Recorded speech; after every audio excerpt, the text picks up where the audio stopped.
Okay, thank you very much. So, hi, I'm Manuel Urueña. Ignacio is back there, so say hi. Okay, so we are going to, this talk is about user experience, but just a background of ourselves. We are just a couple of academic guys try to replace password with something else. Probably we weren't able to do that.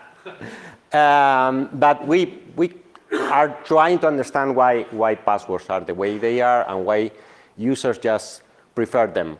But one of the things we want to, we are interested in is in like common users. So we are not, I mean, the NSA is not in our threat model.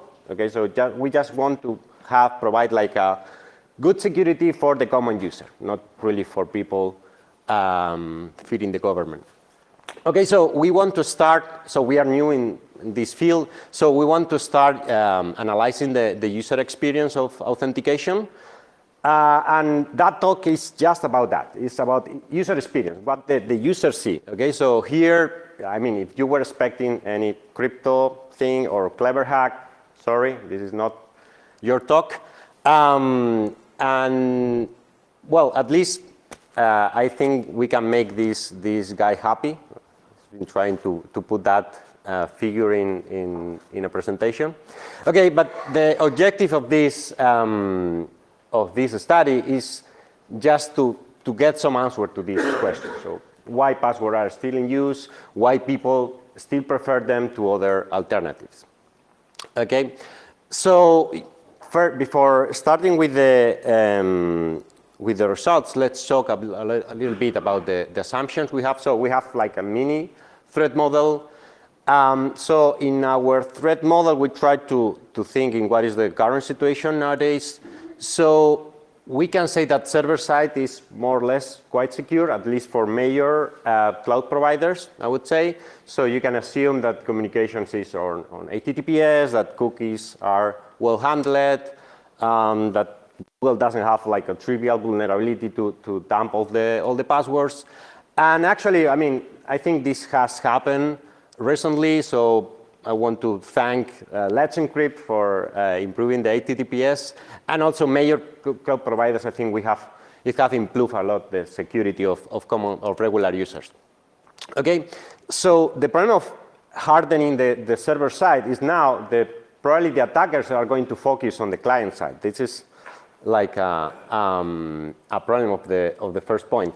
So we are kind of expecting that there is going to be more and more malware in the client PC, and this is a problem for many authentication mechanisms. So, but we are not talking about NSA implants, memory dumps and things. So we are just talking about typical rats. So we are talking about keylogging, maybe get some fields, some files, so something like that.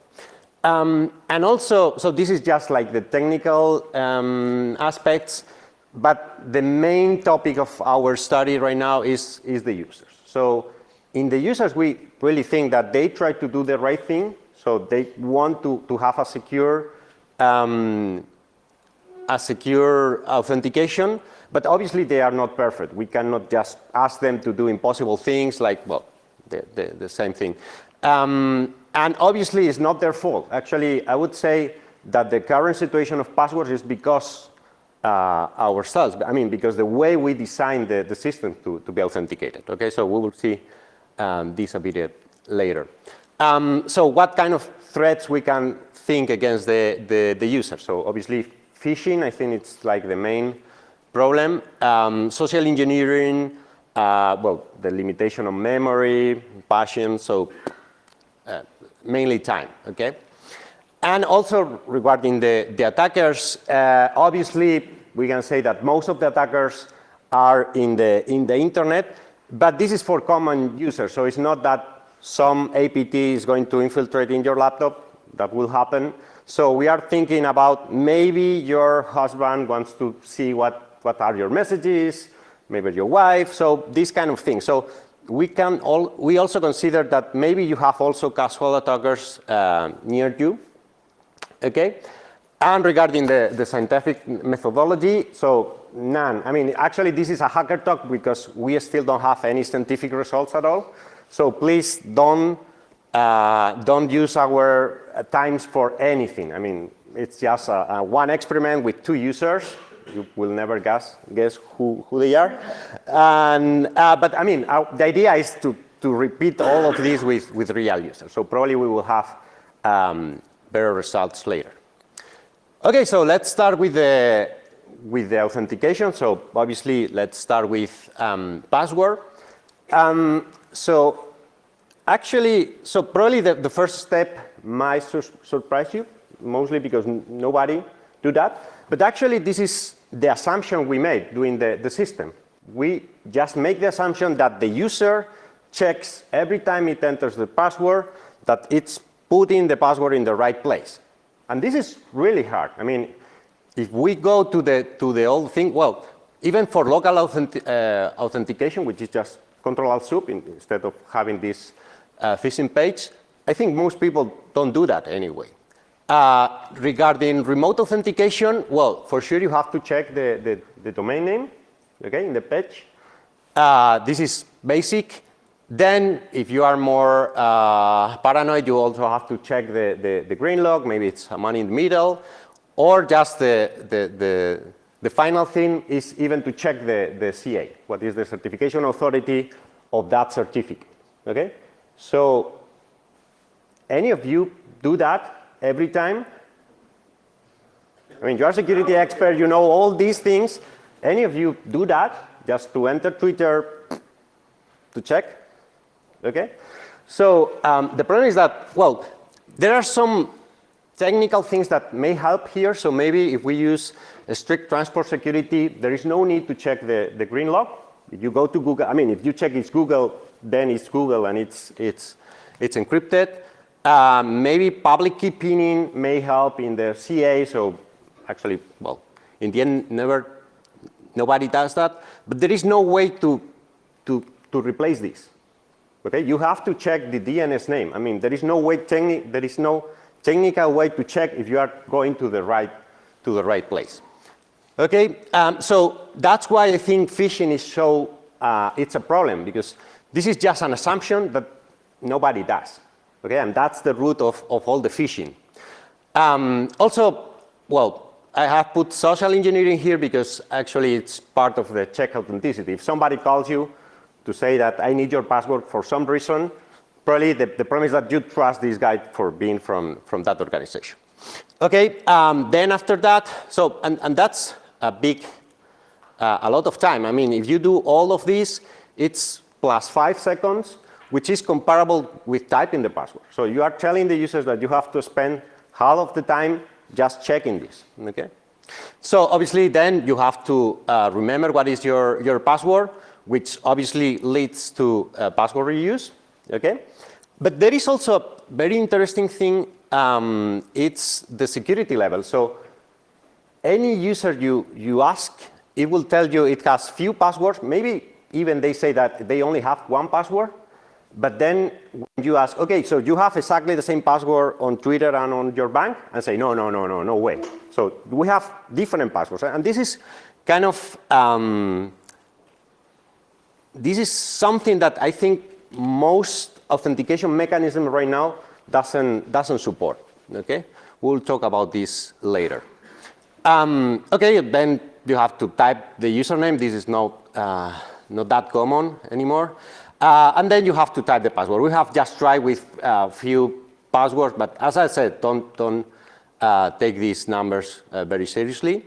But again, given that you have to type the password, so probably that's the reason why there are simple passwords. And well, given that you type it, then you have problems of keyloggers and shoulder surfing. So if you see, actually, all the problems that we have nowadays with the passwords actually came because of this, because of targeting the user doing the authentication. Okay.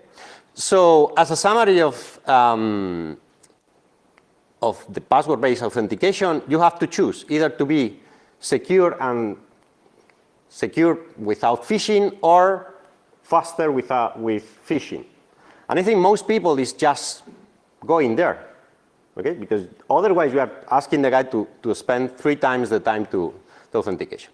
As a metric, I mean, we are academics, so we need some kind of metric in order to publish the paper. So in order to do that, we have just choose the total time of performing the authentication, but also what are the user actions, especially when you switch from different kinds of actions. So for instance, typing the username and the password, we consider that this is just like typing and that's it.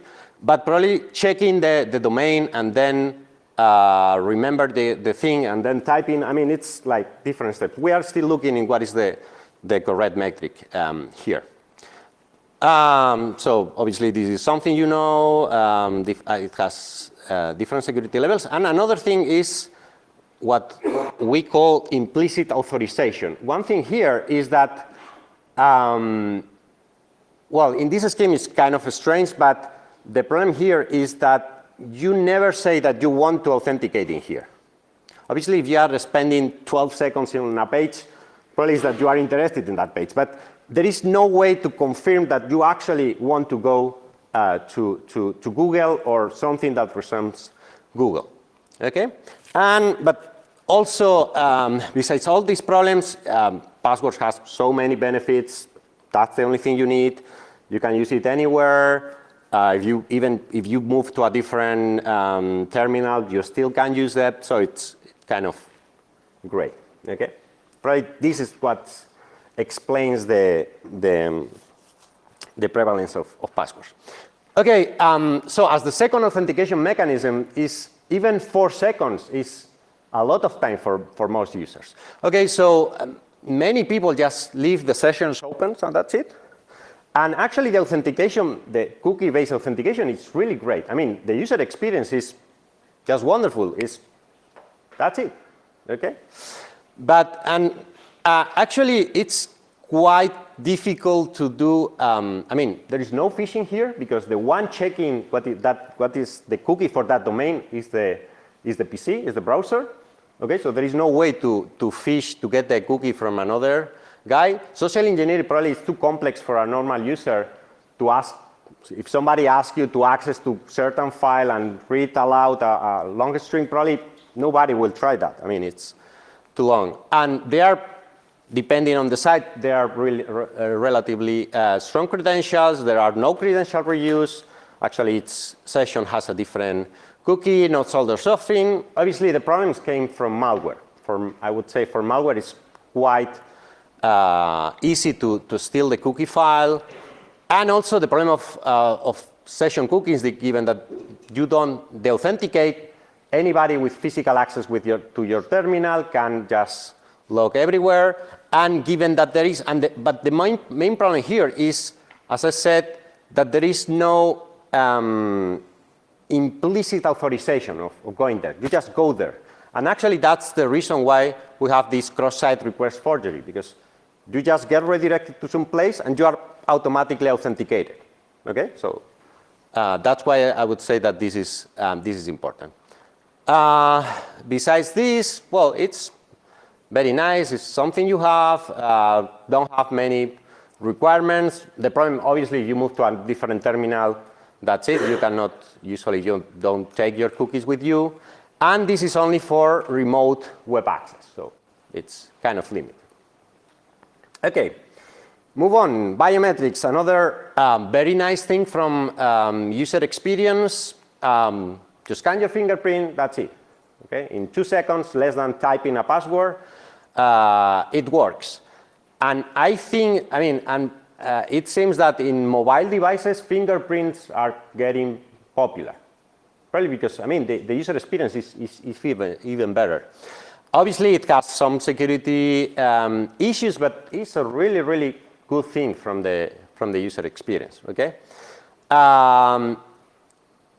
it has some kind of explicit authorization, given that the fingerprint the fingerprint scanning is part of the operating system.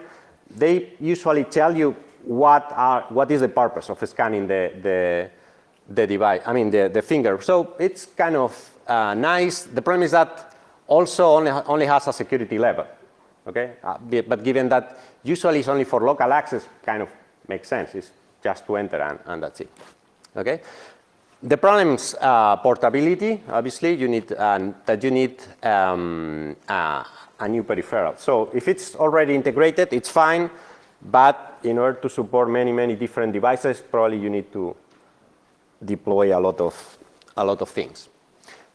And then smart cards. So the interesting thing of the smart cards is actually, I would say it's quite popular. In main companies, you have this badge, and actually it's a smart card. And many people just use the smart card for physical access control, but almost none just use it for authentication. And that's quite, and it's really a good authentication mechanism in the sense, in the security aspects. I mean, you can use it either for local authentication on your device or even for remote access. Problem is, well, they still rely on a PIN, so it's kind of to authenticate the transaction, although it's unclear if that PIN is for that particular transaction, okay? But still, I mean, it's kind of easy to get your PIN, and once you have the PIN, it's just for waiting the smart card to be introduced in the slot. Okay. Also, malware can just, once the smart card is unlocked, any malware in your PC may ask the smart card to sign things. Okay. But on the other hand, it's the strongest credential we have right now. Certificates, although they usually just include one. So even if you use it for remote access, probably it's just for accessing your own organization. Right now, you cannot use certificates to log in into Google. Okay. So again, it has like a single security level. It's a very high security level, and actually that's the problem. The problem is that just for instance, for logging into your PC, that you have to insert the card in the slot, type a PIN, and this is just to get rid of this to enter in your account. Maybe that's too much. I mean, this is too high level for such simple thing. Okay. Okay. So now we are going to start talking about ways to improve the ways that have appeared to improve passwords. So we are going to start with passwords managers. Of course. So again, actually in Password Manager, you have like two types of guys, the paranoid ones and the lazy ones. I'm from the lazy camp. So, and I argue that actually lazy ones are the secure ones. Let me check. So most people, for instance, have a password manager, but never, let's say, link it with the browser, because maybe somebody from the NSA goes there and starts siphoning all your credentials. Okay, but the problem is that if you don't do that, if you don't have this automatic field, now you have to be sure that the password you are putting in is in the right place. So we have again this problem over here. Okay, so we have to check. Well, right now I won't say that this is a big problem, because if you are in the paranoid mode, probably you know what is going on, and maybe you can detect phishing. But if we tell the users this is the way to go, and please start using passwords, but don't connect it to the browser, we are going to start running into problems. I mean, phishing is going to be there. Okay, and most users don't understand phishing, cannot recognize it. Okay, so this is a big deal. And the problem is with Password Manager, we still have socially engineered things, because given that this is a password, somebody can just ask you for your password. And now instead of just remembering it and say it, you go to your Password Manager, you open it and tell it. Okay, so and this is a problem, since going into the Password Manager and reading a password is the usual thing you do. So there is no way that you put some warning in there every time you want to read your password, especially in the offline case. It's impossible. Okay, but so this is some times here. But the good thing is, for instance, given that you copy the password, now you can have a different password per account. You have strong passwords, probably not shoulder surfing. Obviously, the malware may be might adapt and still getting the things in clipboard. This is something that may happen. Okay, and the problem is that we also increase a lot the time to put the password in there. Remember, just type in a password, a bad password is like 4 seconds. Now we go to 20. Okay, so offline password managers are not that good from my perspective. Okay, because if you compare with, I mean, from the user perspective, what happens with autofill, I mean, it's kind of magic. I mean, it's like fingerprint, but with regular password, client side, you don't need to deploy anything else. Okay, so we are like in the same ballpark as fingerprints. And again, given that it's the password manager, the one checking the URL, you have a lot of benefits. So there is no way that you get phished. I mean, if you go to a phishing site, when you try to autocomplete, nothing will appear. Again, the user can still go to the password manager and type it in. So it's very important that the autofill, I mean, that the user has the feeling that if the autofill doesn't work, that's a problem. I mean, that's something is happening there. The problem is that most autofill functions are made on heuristics, so they fail from time to time. So maybe there is some window there for the phishers. Okay. And well, the problem here with the only problem I see with Password Manager is that actually, well, you still have a master password there. So a keylogger will get your password, your master password, and also the vault is just a file. I mean, if it's in your local computer, somebody can just exfiltrate it. Okay, but one of the main things here, what I think is wonderful from Password Manager is that a client-side solution. So you don't have to change anything at all in the server, and it still works. So it's really easy to deploy everywhere. Okay, so I would say that right now this is, I would say, is the best mechanisms we have. Also, we have this academic debate on whether this is just something you know, or something you have, or something you know and something you have. Probably it doesn't matter, but I still don't have an answer for this. Okay, and then if you don't use password managers, then you have second factor authentication. So let's start with SMS codes. Again, so the problem is that it's two-factor, so you still have to put the password in there. Okay, so if you don't use Password Manager, you still have all the problems with passwords. Okay, they are mitigated having a second factor, but still you have all the problems. I mean, the users will never move to having just 2 or 3 passwords. Okay, that's not going to happen. Yeah, well, also there are attacks to the channel, but again, we are not talking about the NSA. It's just your wife watching that is. So actually, the main problem from SMS codes is just this little configuration about if you want to read. I mean, if you want the notifications to appear in your lock screen. Okay, so for somebody accessing your phone, this is like a big deal. Okay. And well, and also you have this face copying the code, but probably, I mean, for phishers, I mean, for phishing is again a big problem. I mean, if you are visiting a phishing page, you have provide their password, and then you will provide the code, and that's it. And the phishing works. So there is nothing in this that actually prevents phishing. So this is a big deal, unless you actually have checked the domain in the first page. Okay, so it also has additional requirements. So phones, probably everybody has a phone nowadays, but the signal may be a problem. So if you are traveling abroad, maybe that's an issue.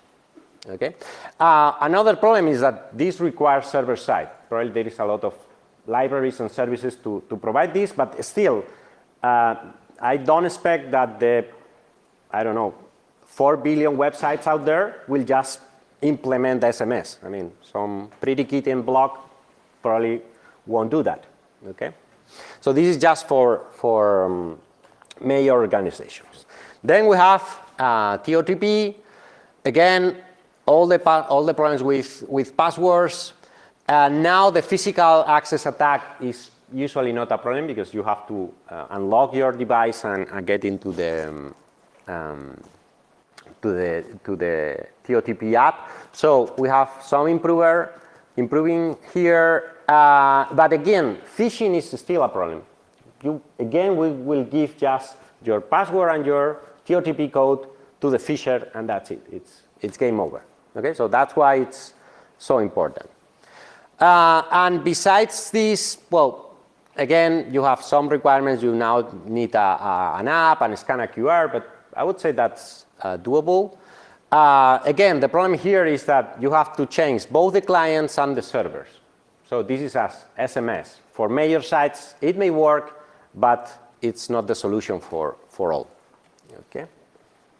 And well, these security levels is because essentially what you want to, I mean, at least when you enable two-factor authentication is because you care about that account. So still you have some different security levels here. Okay. And then the final two-step verification mechanism, the push authentication. So it's the thing here is actually quite interesting because now we can have what is called explicit authorization. Now you don't need to, I mean, most people don't have authorization in the sense that you need to do a lot of things in order to log into the web page. Here is just simply typing yes or no. Okay? But now in this yes or no dialog, you can actually see what are you trying to access to. Okay? So, well, right now it's kind of pointless given that this push authentication is only for just major browsers. So if Google asks you yes or no, is because you are going to access Google. But if you think in extending this to more websites, now in that dialog you can say, okay, do you want to access bank.com, or maybe it says, do you want to access bank.com.evil.com? So now this is this could be like a good solution for avoiding phishing. Okay, having this explicit authorization. And the interesting thing here is that this authorization is the only thing you have to do. Okay, you don't have to remember anything. Well, just your unlock pattern, and that's it. Okay, so it has very nice properties. The problem right now, I mean, again, we have just made few experiments. The problem is that increase a lot, and I mean, this is kind of fast. We have been having a lot of problems with the sending the decision to the yes no to the server, essentially because this yes or no doesn't go with the HTTP. So actually what the server needs to do is to have some timer there asking if the response have gotten there. So we have, the problem is this is quite variable. In some experiments this is 0, in other experiments this is infinite fails you have to repeat. Okay? But this idea, it's kind of interesting for preventing phishing. Okay? Well, and yeah, and FIDO, universal two-factor authentication. It's again interesting in the sense that, well, and it's much more secure than probably any other alternative.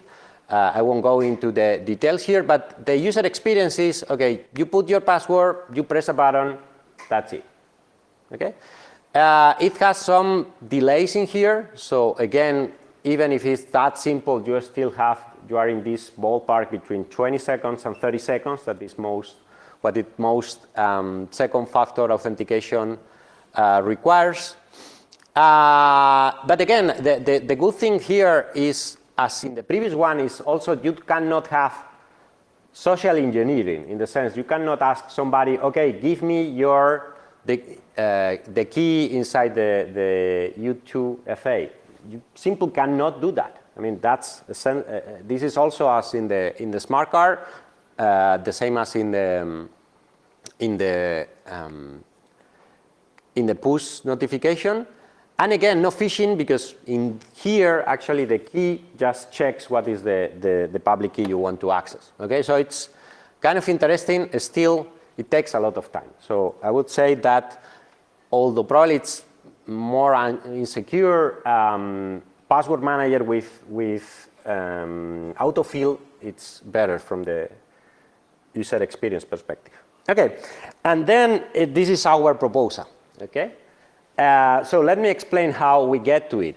We essentially just try to steal all the good ideas we have seen and put it together. That's it. Nothing really new here. So since the thing is, given that we are worried about the malware in the mobile phone, sorry, in the PC actually, what we propose to do is to have a credential manager app in your mobile, okay?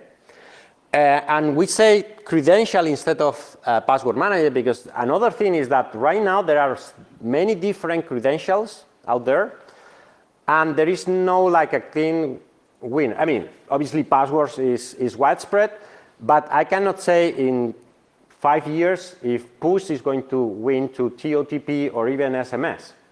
Okay, so probably makes sense like supporting different credentials, especially if you want to go to this transition from passwords to something more secure. Let's say, for instance, certificates. Okay. So what we want to do here. So the idea is that all your credentials are in your mobile phone. Okay, they should be secure there. We want to explore how to use local communication to communicate with your local phone, so you don't have problems with roaming, with not having internet access. So probably we are communicating with the smartphone with Bluetooth, which is kind of widespread. And the things here, for instance, is everything is going to be automatic. So the idea is or in most cases, all the giving the credential is going to be automatic. So the PC is going to ask you for the credential of a particular site. So if it's a phishing site, you won't provide any credential, and that's it. Okay, so that's the protection against phishing. So essentially, the only thing you have to do, it's kind of the push notification. Probably it's the most similar one. So you just fetch the mobile, unlock it. Okay. Depending on the authorization, maybe you can even skip that part. You just tap the notification that your PC wants to access. And the most important thing here is this authorization phase. Because this is because of these different security levels that I think we have lost moving away from passwords. Really, users put different security levels to their accounts. So what we plan to do is to let the user to decide how to authorize a given access. So the access is going to be explicit. So that's another way to prevent phishing, and it's an explicit authorization. And now you can choose. So for maybe in my case for Twitter, I will just say yes, and that's it. Maybe for the bank account, I want to put an extra PIN in there. Okay. So this is to get back these different security levels. And then that's it. You just send the credential or some hash that you require for authentication, and you are done. So the user experience is going to be the same as in the push. And ideally, given that the user doesn't have, actually, this happens no matter what is the credential you can use. Okay, so you can just use a password, and that's it. But if you are going to use a certificate, actually, it's going to happen the same. Actually, the user doesn't even know what he's using. He just wants to log in, and that's it. Okay? So, again, this is clearly something you have, but we don't know if this unlock. Well, obviously, you have to unlock this bold in there. So probably it's also something you know, and maybe given that in the authorization you can use different things, maybe you can even have 3-factor authentication here. Although the factors maybe is not that important. I mean, the important thing is user and convenient. I mean, is secure and convenient, and that's it. Okay. And with the bad things, obviously, mobile malware is a problem. We have to solve that. Probably, hopefully, just checking if the phone is rooted maybe it's enough to prevent some of them, at least the generic malware. And besides that, I mean, you need a smartphone and a Bluetooth. Well, the Bluetooth is a problem. We have to do like good engineering here. So the Bluetooth connection to communicate between the PC and the mobile phone takes low time. We have made some experiments, and we are able to do, I mean, if you, well, another kind of authorization is just completely always a set. I mean, if you don't care about that particular, and in that case, we have been able to do all of this just in 2 seconds. So it's not that bad. I mean, given that if it's an automatic authentication, then you don't even have to touch your mobile device. So actually, and that's a very good thing for local access. That's another reason to move the credentials away from your computer, because in order to access your computer, you need it outside. Okay. Okay, so that's most of it. So just for conclusions, well, obviously there are many authentication mechanisms out there, and they have like very different user experience and very different requirements, and this affects obviously the deployment. For our perspective, it's kind of the user experience is quite related to the acceptance. So let's say that, for instance, biometrics, we think that is going to be quite popular, at least in mobile devices. Obviously, well, I mean, we are correlated with something that we really don't know if it's relevant as a user experience. Probably we need better metrics for considering the user experience. But actually, this is the only one we know nowadays. So if you have some proposal, we will be happy to hear it. And also, I think that there is going to be some, we are going to migrate to something, you know, so that's password. Probably in the end, if you see any of the mechanisms, in the end, it's going to be something you have. Push is something you have, password manager is something you have. Probably unless biometrics, all the rest of user mechanisms need something besides your password. Okay, so I would expect this transition. And our hypothesis is that if you want to have a really popular alternative to password, actually, one of the main requirements is that you have to provide a better user experience than passwords. And this is really hard in the sense that probably, I mean, for instance, our time budget, this means 4 seconds. So you have to do all the things you want to do in less than 4 seconds. Otherwise, the user just will type the password and because it's faster. Okay? And the good thing is this is probably real for mobile fingerprint. By two-step verification solutions, by definition, they cannot do that because they require the password. So nobody what you do, nobody how fast is this, is going to take longer. So users will just only use it in the accounts they have. Okay? And also we have, during this study, we have kind of find 2 things that I think most authentication mechanisms have not considered, or at least not at all. The one is support different security levels. It's not that just putting the master password lets you access anything. Okay? It's maybe Twitter or your bank account. And also the explicit authorization. We think phishing would be a problem.